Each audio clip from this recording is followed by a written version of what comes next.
வணக்கம். இன்றைக்கி 8ஆம் வகுப்பு வடிவியலில் சரிவகம் வரைகிறத பற்றி பார்ப்போம். இந்த சரிவகம் வரைகிறதுக்கு அளவுகள் கொடுத்துருக்காங்க. அளவுகள் கொடுக்கப்பட்ட அளவுகளில் நாற்கரம் வரைகிறதுக்கு 5 அளவுகள் தேவை. ஆனால் சரிவகம் வரைகிறதுக்கு 4 அளவு இருந்தால் போதும். இங்கே பார்த்தீங்கன்னாக்கா இந்த 4 அளவுகள் கொடுத்துருக்காங்க. கொடுக்கப்பட்ட அளவுகளை வச்சு நம்ம என்ன செஞ்சிடறோம், உதவிப்படம் வரைஞ்சிடறோம். இந்த உதவிப்படம் வரைஞ்சிட்டு என்ன செய்கிறோம், அதுக்கு இந்த சரிவகத்தின் பரப்பளவு கண்டுபிடிக்க போகிறோம். இங்கே பாருங்கள், ஏஐ = பேஸ் லைன் என்னது, ஏஐ வந்து 6 சென்டிமீட்டருக்கு வரைஞ்சிக்கிறோம். இப்போ இந்த டயக்னல் 9 சென்டிமீட்டர் கொடுத்துருக்காங்க. அதனால் 0லேருந்து 9 வரைக்கும் இந்த காம்பஸில் ஆணிமனையை ஏவில் ப்ளேஸ் பண்ணிவிட்டு என்ன செஞ்சுக்கிறோம், 9 சென்டிமீட்டருக்கு ஒரு வில்லு வரைகிறோம்.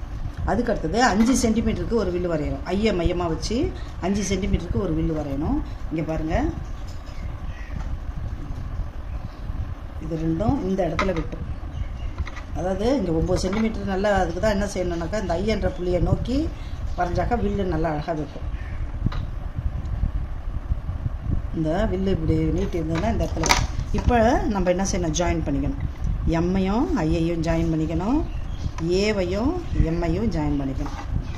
இது எம், இது வந்து 9 சென்டிமீட்டர். டக்கு டக்குன்னு அளவெல்லாம் குறிச்சிடணும், இல்லாட்டி நம்மளுக்கு ஒரே குழப்பமாக இருக்கும். இங்கே பார்த்தீங்கன்னா இது வந்து ஒரு சரிவகம். அதாவது பேஸ் லைனும் ஆப்போசிட்டும் பேரலாக இருக்கும். அதான் இங்கே ரூலே. ஏஐயும் எஸ்எம்மும் இணைன்னு போட்டாங்க. அதுதான் இங்கே நம்ம என்ன செய்யணும், இதனுடைய ஹைட்டு கண்டுபிடிக்கணும். இப்போ பாருங்கள், அந்த நாற்கரத்தில் ஹைட்டு கண்டுபிடிச்சாங்க இல்லையா, அதே மாதிரி இதுக்கு ஹைட்டு கண்டுபிடிக்கணும். ஹைட்டு கண்டுபிடிக்கும் பொழுது உங்களுக்கு பாருங்கள் 5 சென்டிமீட்டர் வருது இல்லையா, டிட்டோவாக போட்டுக்கலாம், அல்லது லைன் கூட போட்டுக்கலாம். 5 சென்டிமீட்டர் வருது. இதே முக்கோண மட்டத்தை கொஞ்சம் அப்படியே ஸ்லைட் பண்ணணும். ஸ்லைட் பண்ணி ஏதாவது ஒரு இடத்துல, இந்த இடத்துலையோ இல்லை இந்த இடத்துலையோ ஏதோ ஒரு இடத்துல இந்த 5 சென்டிமீட்டரில் புள்ளி வச்சுக்கிட்டு ஒரு பேரலல் லைனை ட்ரா பண்ணணும். அது ஒரு கதிராகவே நீங்கள் நினச்சி ட்ரா பண்ணி அதுக்கு எக்ஸுன்னு ஒரு பேர் கொடுக்கலாம். பேர் கொடுத்துட்டா இது வந்து ஏஐக்கு இணையான கோடு. அப்போ இந்த கோட்டில் தான் 6.5 சென்டிமீட்டருக்கு நம்ம என்ன செய்யணும், வில்லை வெட்டணும். 6.5 சென்டிமீட்டருக்கு வில்லு வெட்டணும். இப்போ எம்மை மையமாக வச்சு 6.5க்கு வில்லு வெட்டணும். வெட்டிட்டிங்கன்னாக்கா we get the S point. So we can join the AS point.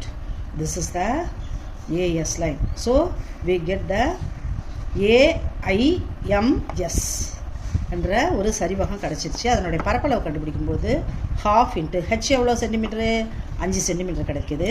இந்த ஏவும் பியையும் கூட்டிக்கிறோம். ஏன்ற அளவு தெரியும் பேஸ் லைன்.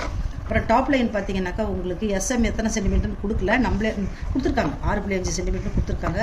ஸோ வந்து 6 கூட்டல் 6.5. இப்போ பாருங்கள், 1/2 × 5. இங்கே பாருங்கள் 12.5. 12.5 இது அப்படியே பெருக்குங்க. பெருக்கிட்டிங்கனாக்கா 5 25க்கு ஆஃப் அப்படியே வச்சுக்கோங்க. 5 25க்கு 5 மீதி 2, 2 5 10, 10 2 12, மீதி 1, 1 5 5 6, 625. நீங்கள் அப்படியே வந்து உங்கள் அப்படியே 5ஆல் பெருக்குன்னா 625ன்னு கிடச்சிரும். இருந்தாலும் வந்து பெருக்கி சொல்கிறேன். இப்போ வந்து இதை வந்து 2ஆல் அடிக்கிறது ஈஸி. 3 2 இது வந்து ஒரு ஸ்தான தள்ளிப்புள்ளி வச்சுக்கிறோம். இங்கே பாருங்கள், 3 2 6, 2 2. அப்போ 2 2 4, மீதி 1, 2 10. அப்போ 31.25. இவனை வச்சுட்டா 31.25 சென்டிமீட்டர் ஸ்கொயர்.